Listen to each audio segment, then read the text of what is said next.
What's up, everyone? I hope you enjoyed our last video. It was definitely an awesome and fun experience, and we hope to continue that. Here in our second video, we're about to cover something me and my siblings created and cover some of the discs in our bags.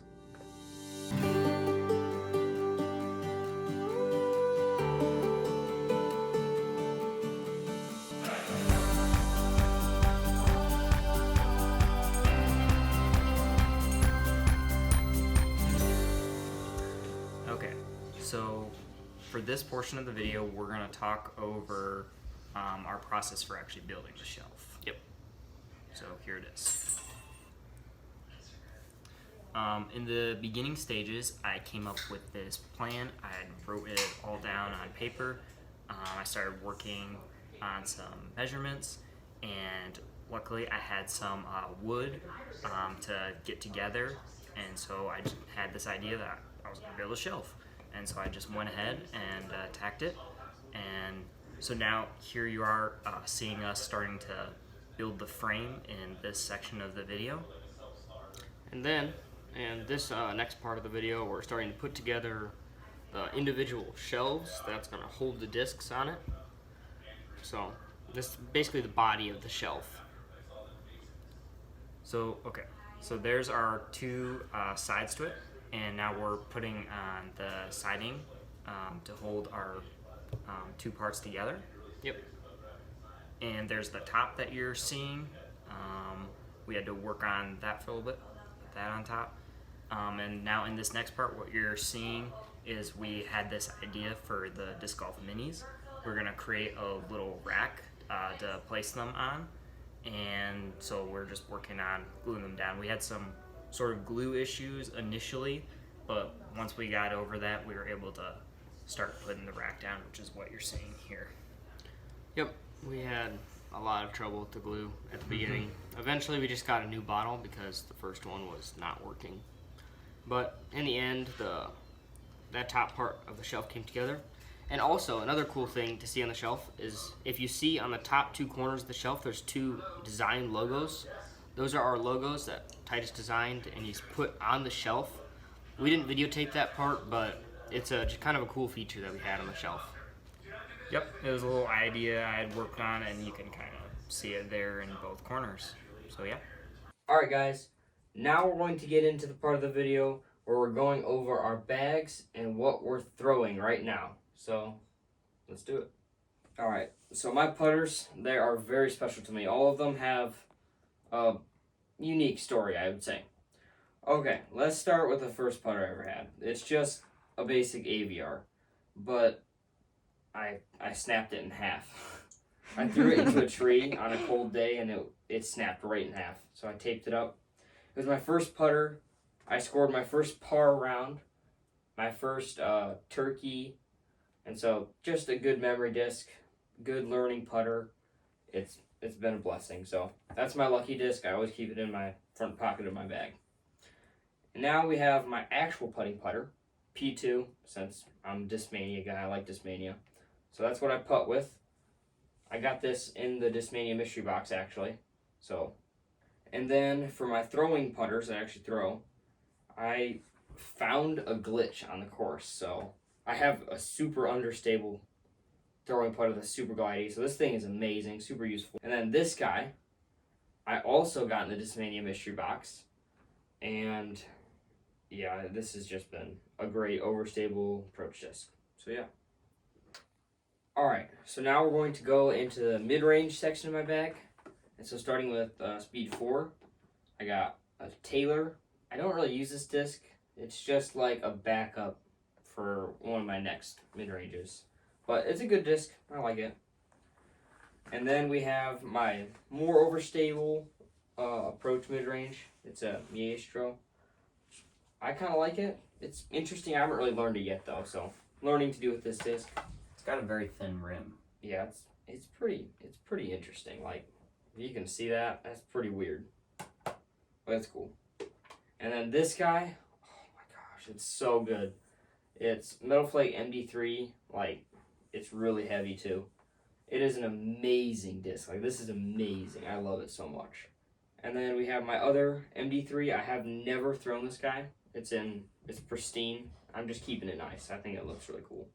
Maybe see if I can sell it later, or if I lose this guy, then I'll use it as my mid-range. And now we come to the section of my bag of the fairways. So starting with my 6 speeds, I have a Relay, basically just a leopard. When I was first starting, it was a great forehand disc for me because it was just very straight, easy to throw, easy distance. It was a really good disc. And then I have Magician, which hasn't really seen much use. I don't really know where it's at in my bag right now. It's straight flying. And then for 7 speed, I have an FD. This guy is straight flying with a nice finish. I really like it. Feels great. And then we have 8 speeds. We have the Archangel. This guy is ridiculously flippy. I found it on the course, so I just took it when I was a beginner, so I don't really have a purpose for it, to be honest. Maybe roller if I ever learn how to do that. And then I have a Volt. This was given to me. Also this thing is very straight. It's pretty beat in, so it's a really straight flying driver. Also pretty useful. And then this guy. Oh, this guy's so nice. My Thunderbird. I love this disc. It is amazing. I love my Thunderbird. And lastly, we have my FD3. This is my super overstable approach disc. It's I don't know. It's just overstable. It's fun. I want to learn this disc. It can be used on some great flex forehands and some other stuff. So, pretty good disc. All right. And next up, we have the distance drivers. All right. So this, I think this is the first disc I ever got, right, Titus? Yep, my Yeah, you got this for me. first disc I got for you, I want to say. Yeah, this is my first disc. It's such a good disc. Beast is just a great disc. All around great beginner's disc. If I would suggest a disc, it would be that one. Yeah, it's a great disc. So this guy is just gold. I love it. And then for my 11 speed category, got the DD1. This is like my all-around distance driver. I use it for literally everything that requires distance. It's amazing. It's always reliable unless it's like really windy. Then I use a different disc. Extremely rare as well. Yeah, it's kind of worth actually a lot. And then for 12 speed, I have the Enigma. The flight numbers don't really describe it correctly. Like, it's flippy. This, whatever plastic it is, the Lux Vapor Evolution, it's flippy. So, like, throw it hyzer and flip it up and let it glide on Anheuser. Easy distance. This could be useful. Also useful for my forehand because it's a little weaker. And then we have 13 speed. This guy is a beast. I got the Panic. The Panic is great for flex lines, for throwing flat really hard, trusting it in the wind kind of situation. I'm hoping to see more use out of this. Haven't used it quite that much yet. I recently got it, so. And that's my bag. Alright, next up we're going to cover the discs in my bag.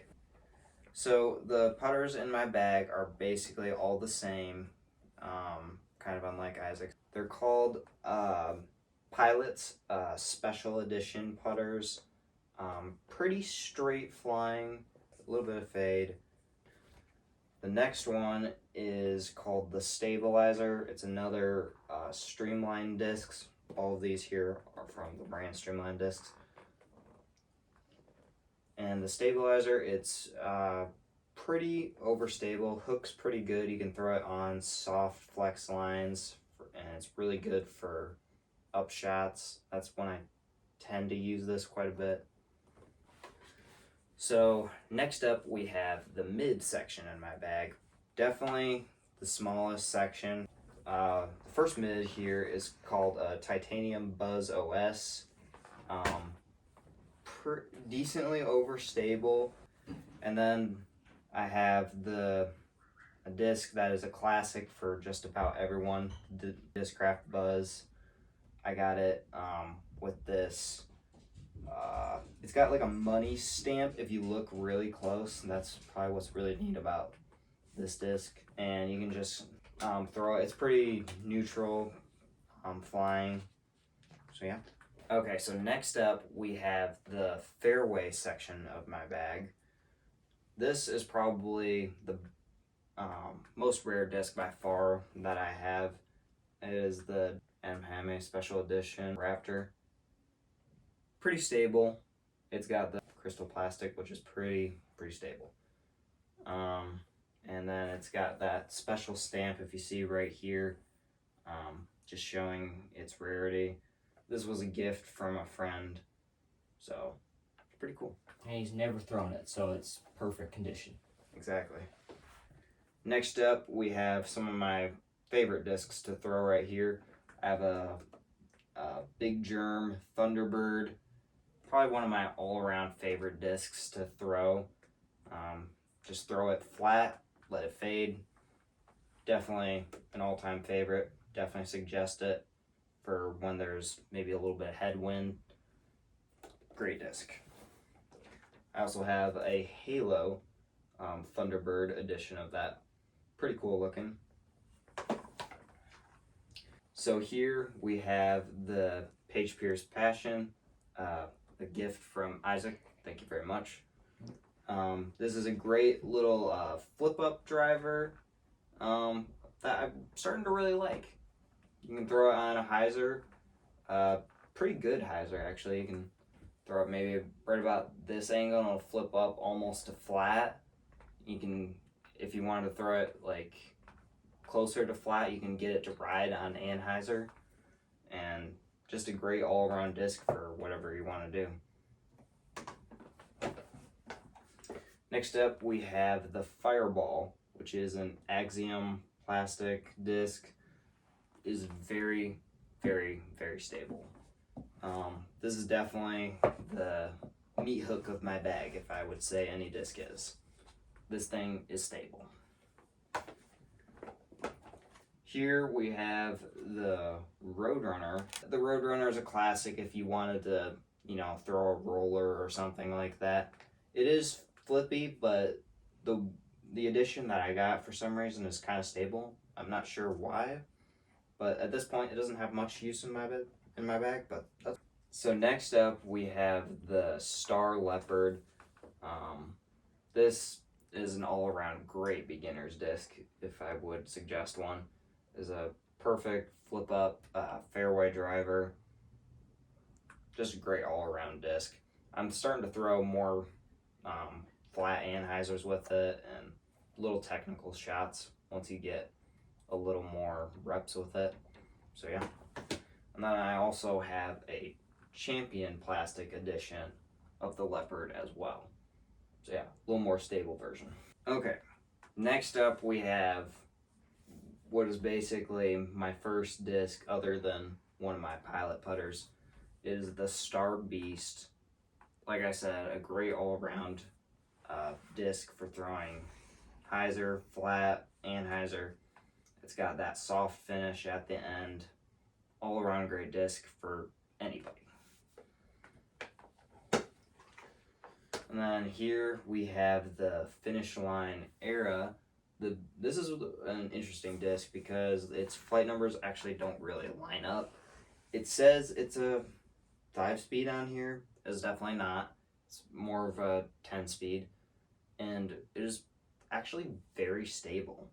A couple times I've tried to throw it on flex lines, and it fights hard out of flex lines. So, and then here we have probably one of my favorite discs. I call this one the risk or reward disc. It's the Discraft ESP Thrasher. I love this disc and I hate this disc. It's gotten me some of my best throws probably ever. Times where I've thrown 330 feet, like about my max. It's very flippy, but if you throw it right, it can be really good for you. And this one is called the Twin Swords. It is a Yukun discs. It's kind of similar to a Destroyer. Similar flight numbers too, but a little less stable. You can get a little more glide, I would say, maybe out of this, if anything. And then here I have a factory second Destroyer, a classic in anyone's bag. And it's definitely one of the most popular discs by far. It's got this purple plastic, which is really cool.